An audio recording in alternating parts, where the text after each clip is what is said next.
All right, welcome to another episode. Speaking English interviews. We got somebody that's gonna be legendary in the building today. We're gonna let. I'm a big person and believe in letting people introduce themselves. So I'm gonna let you introduce yourself, my man. My name is Tyree Dupree. I'm a basketball trainer, college basketball coach, motivational speaker, as you can say, youth advocate, For sure. neighborhood hero. Say that for sure. For sure. Hey yo, we're gonna start with a big question. I believe Shay Men. You know what I'm saying? Where you from? Farmville. I'm from Farmville, North Carolina. Born and raised Main Street, Piney Grove, Walnut Ridge. Oh, you never heard of some Farmville shit. straight, Farmville, all 23 years. No. Farmville, yeah, for sure. For sure. All right, so we like you said, you know, coach. So what age were you when you fell in love with the game? I'll probably say I fell in love with the game at an early age, probably around 8 or 9 for real. I always was that kid, like, yeah, I was running around with my friends, but I was always that kid, like, it was just at the park, bro. Like, I'm always hooping. Like, I played football, I played baseball a little bit, but my main thing, bro, I was just at the park, like, just trying to hoop. Yeah, like, I was fat too, so I was like, boy, like, man, we ain't picking up Reek, man. All you want to do post moves, like, like, yo, man, like, man, I fell in love with the game early, bro, and I feel like, man, I'm so glad that I did, bro, cause like, this playing basketball is really what saved me from probably still being like a regular average Farmville person, like, you know what I mean? Not in no way, you know what I mean, but just. You know, just a wanted to regular person separate yourself. Yeah, I want to be different, bro. I felt like as a kid, I stood out in some ways where I was different. Where I was always committed to something. Like anything that I did, I was committed to it. So I fell in love with the game early, bro, around like 8 or 9. I'll say 8 years old for sure. Okay, for sure. All right, boom. We also want to know a big part of it is what discipline in basketball teach you, because there's a lot you could take from a lot of sports. That's different disciplines. You know what I'm saying? Yeah. So like, what would you say? What did you take from starting, like you said, especially at that young age? Stay patient.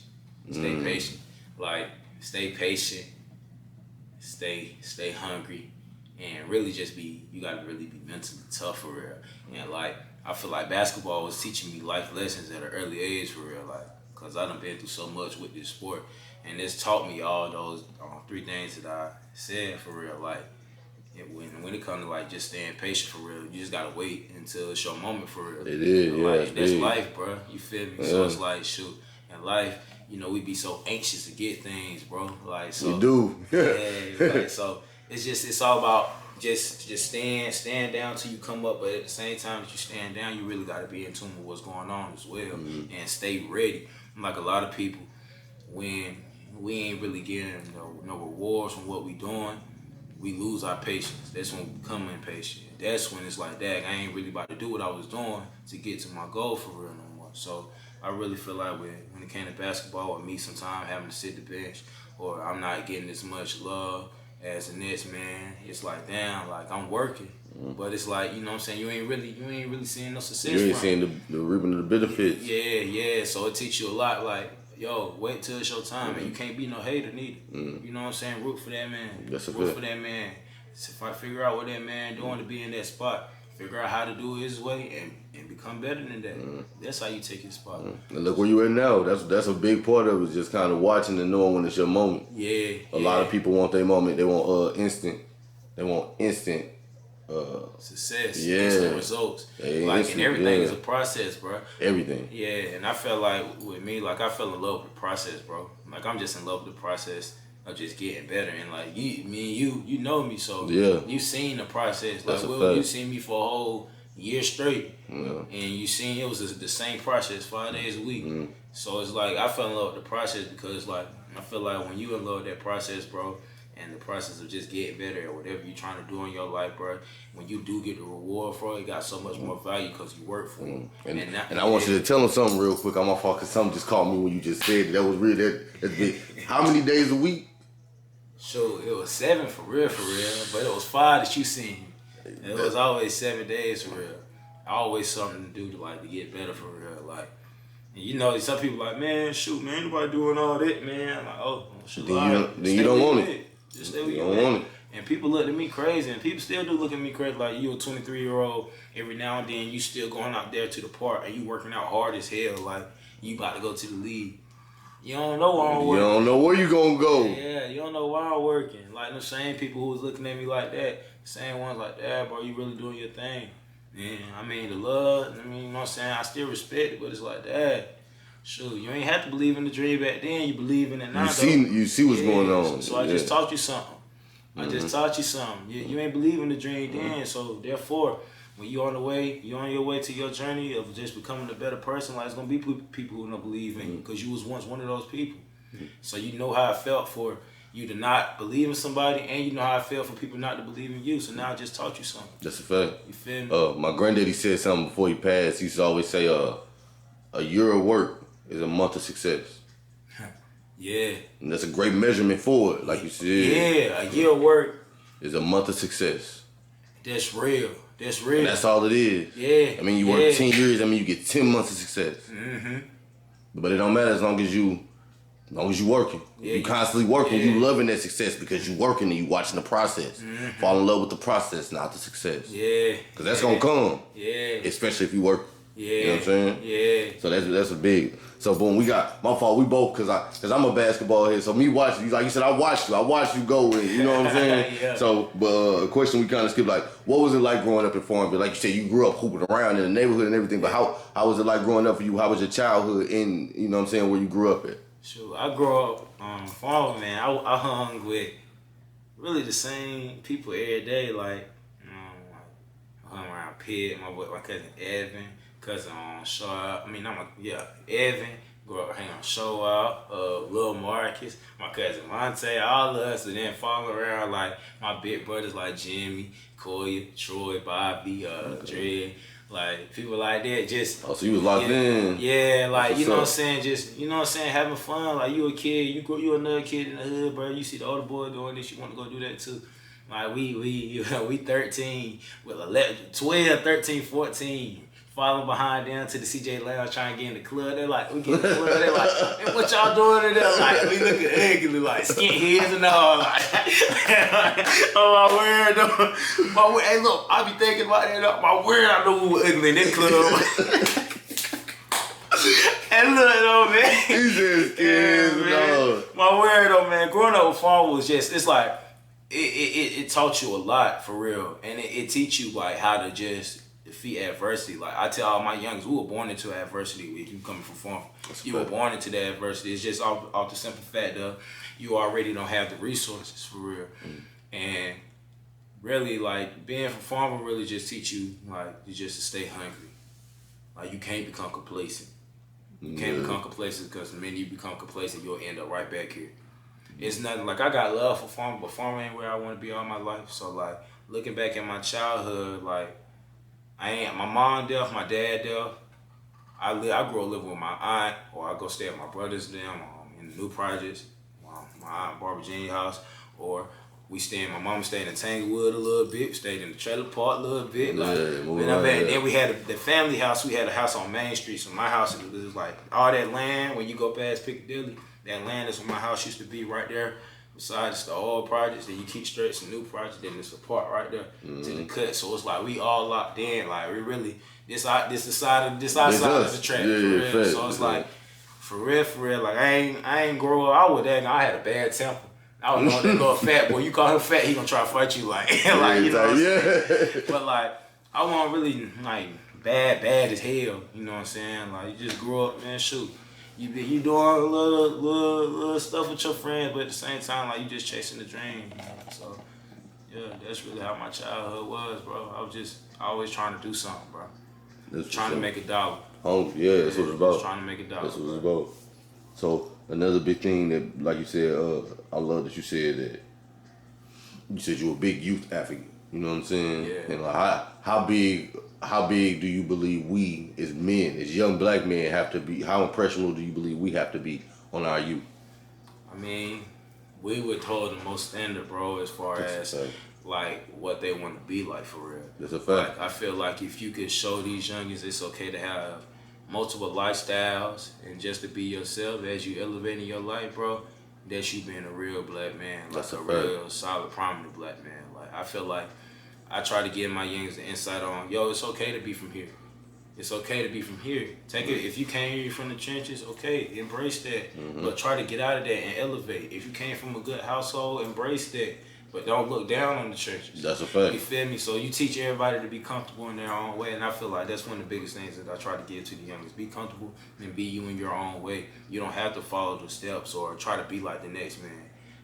Build your own foundation. You know what I mean? Like, yes, the platform has already been established for them, because I feel like that's what I'm doing. Like, I'm showing them it's okay, yo. It's okay to go play sports, bro. You ain't got to go bang, bro. Yeah. You ain't got to go do this, bro. Like, you can go hoop. Yeah, you could go do whatever. You want to go to school, you smart, you want to do any of that, bro. Go do that, bro. Yeah. And just like, but you know what I mean? Don't follow nobody else's dream, bro. Be your own person. Yeah. And I feel like I try to show the youngest consistency.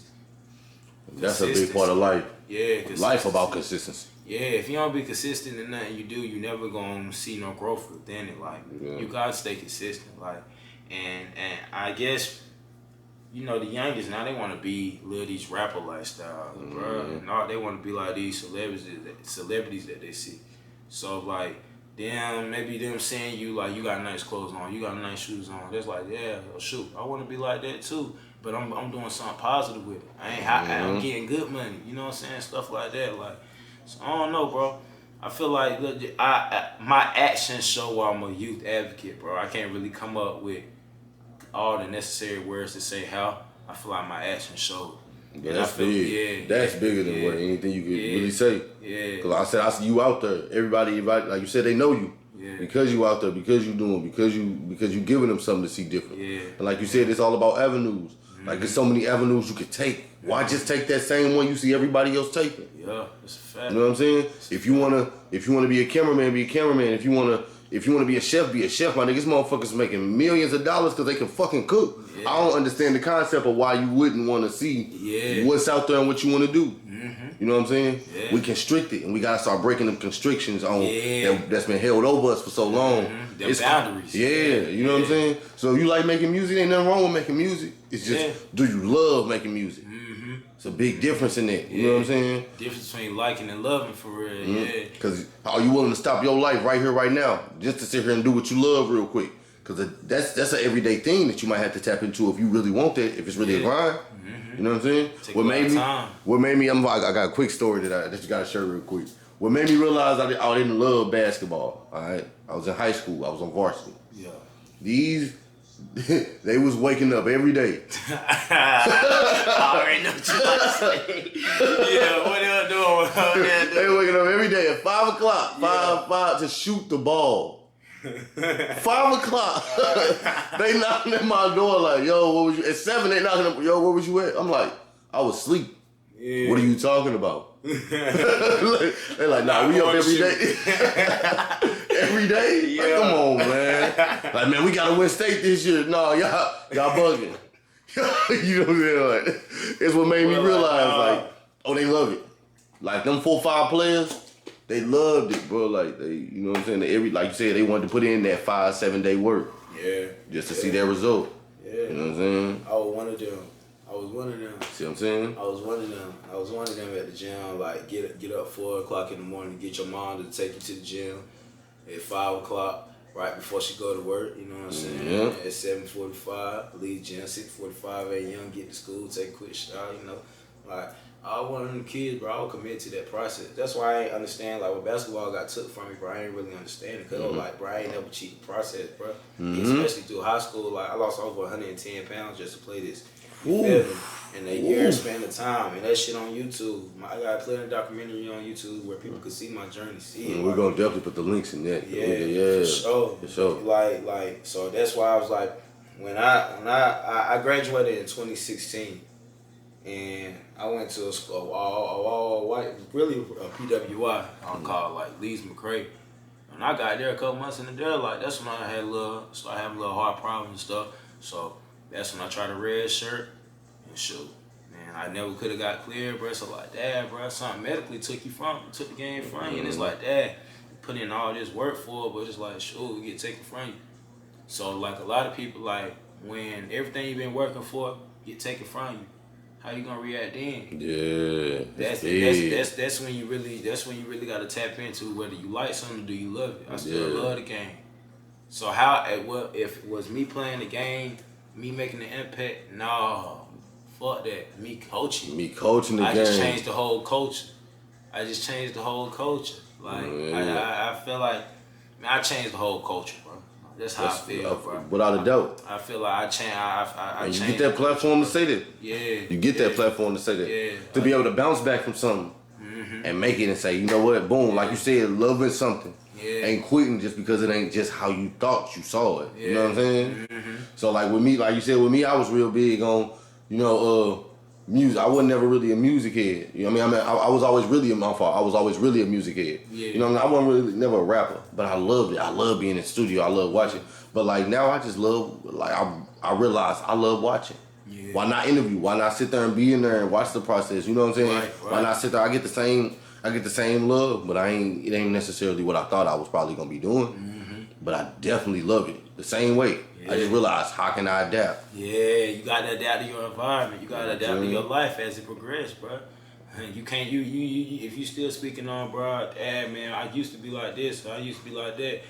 Shit you used to be ain't right now. Right now, no. Yeah, that's not it. Yeah, you gotta go ahead and adapt to where your life is now and figure out how to elevate it. Like, you know what I mean? So, man, you gotta accept where you at in life. Like, as far as where you at in that certain spot, accept where you are and accept that you need to make some growth, bro. That's you feel me? Like, if you keep just like anytime you get complacent, like, you gotta make sure you straight enough to even become complacent. To even be complacent. And in my opinion, ain't no such thing.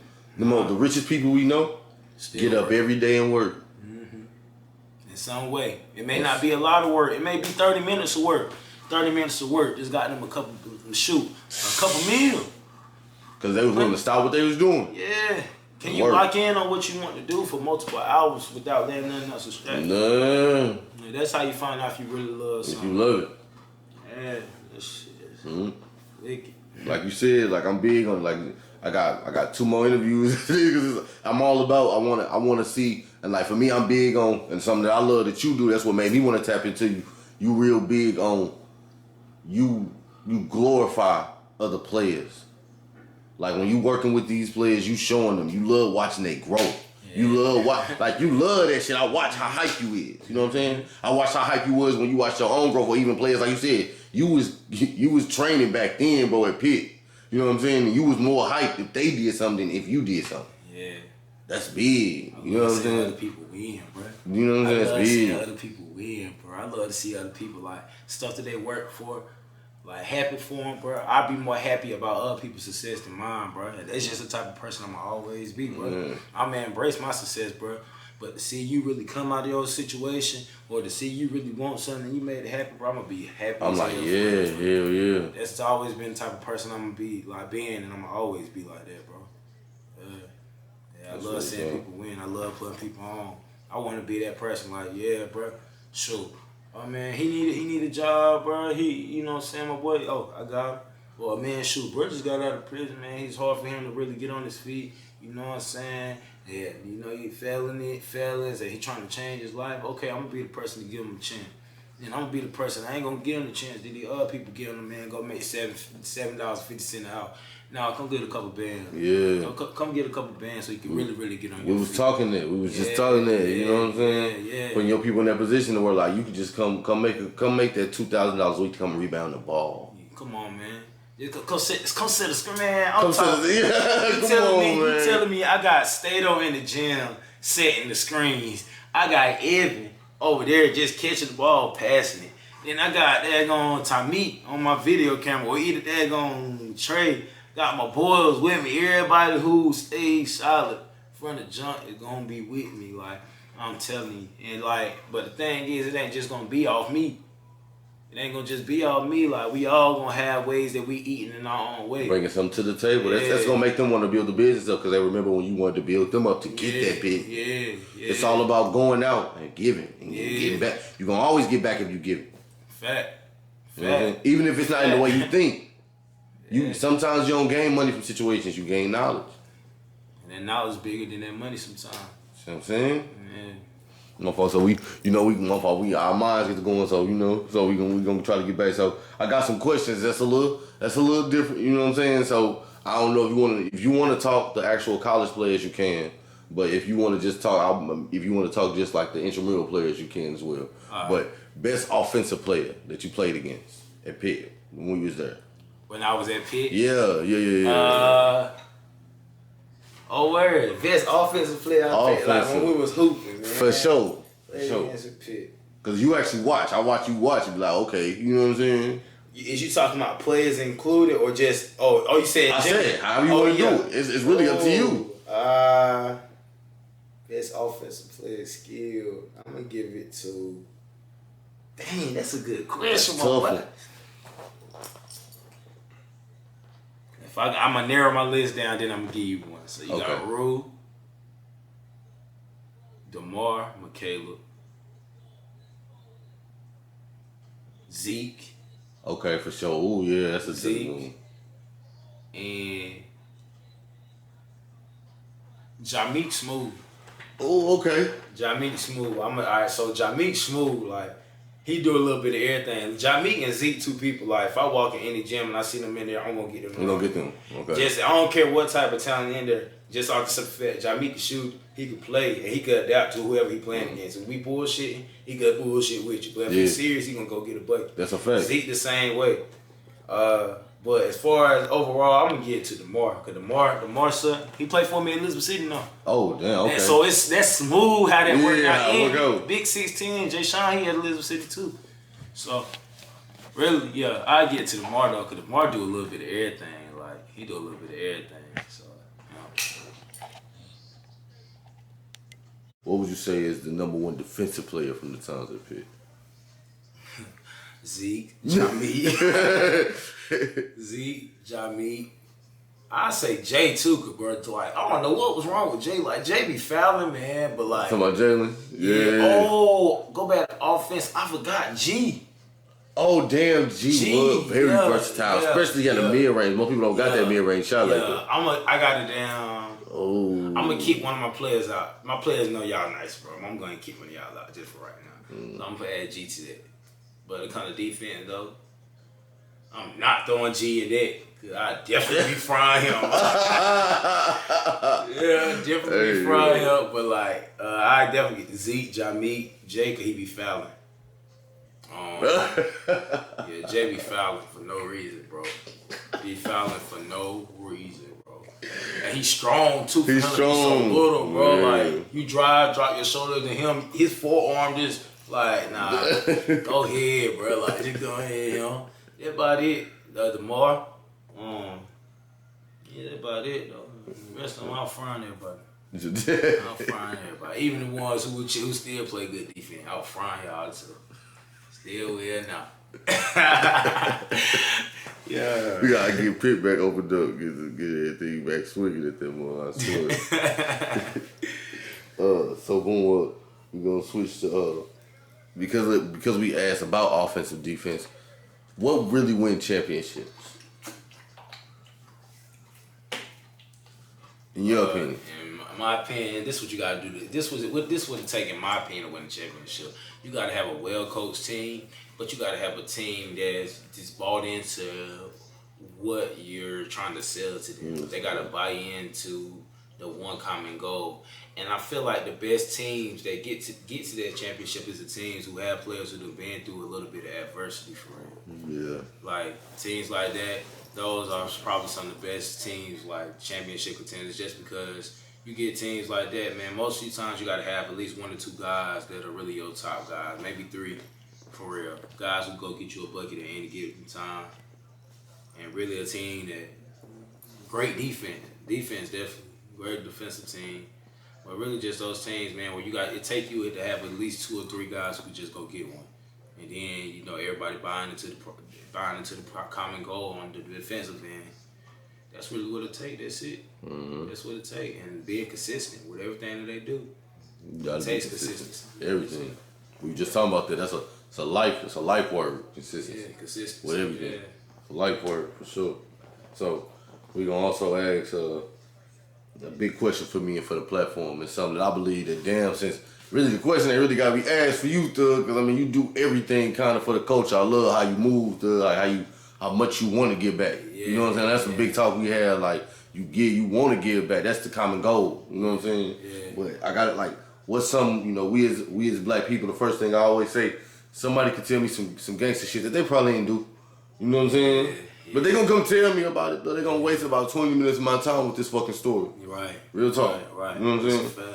But what's something they can't never tell me something they do that's kind. So I want to ask you, you know, for our people, what's something that you do kind? Something that I've done is kind. Yeah, something you do. You know what I'm saying? It could be anything, small, big, anything. Man, what's so crazy is, bro, I gotta really, really think on it because, like, I don't really count what I do. I just do it off the love. That's what I said. I'm gonna be honest with you, though. That's why I said it's kind of really hard to ask you this question. But if I gotta pick something,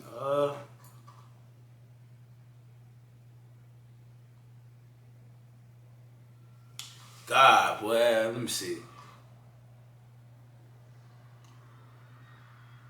If I got a real good feeling, like, when somebody needs something. So I randomly, like, what's some kind that I do? Nah, it's one, but I don't really want to speak on it. Mm-hmm. Be the ones that mean the most. Be the ones that mean the most. Yeah, I'd probably say I stand on everything that I say and I do. And the things that I have done that have not been spoken on is realer than most of the things I've probably spoken on. That's real shit. So excuse my language. That's what I do. It's good. Yeah, definitely that. Like I take care of the ones that I really care about. That's what I. That's the one. You stand on it. Yeah. And I stand on it. Because most men don't. Yeah, and I protect them at all costs. Now that's real, and that's like I said when you, like you said, the comment you made, I believe that was big. You was like, I don't really know what to tell you because I don't really keep track. That was a big statement, bro. Like, you know what I'm saying? Like, I mean, you do what I said. I was like, it's really hard to ask you that, dude. Like, cause I kind of watch, like, I'm kind of tapped in, like, and I hear motherfuckers, and I watch you kind of broadcast other people, you know, championships. I love it. I love how you want to always broadcast the fact that somebody else coming up and getting something. Yeah. That's big on us because we kind of taught to bring the next man down because it ain't us. Yeah. You know what I'm saying? Versus just embracing that man because you don't even realize he might have just been on his straw where he ain't really believe in himself no more. But just seeing you there gonna motivate him or you noticing his success when probably his family don't even believe in him, you just made that man keep pushing. Yeah. Now he on his feet for real. You never know what's really going on. What's really going through or what they really got going through their head for real. So, real big for us as a people, like we all go through trauma and situations, and I believe that we don't really talk about it as young black men. Yeah. So I want to know, and it can be big or small. Actually, it don't even really matter. We don't even realize how small situations is trauma. So, what's the trauma situation you went through, and what made you overcome it? What was the way you pressed past it?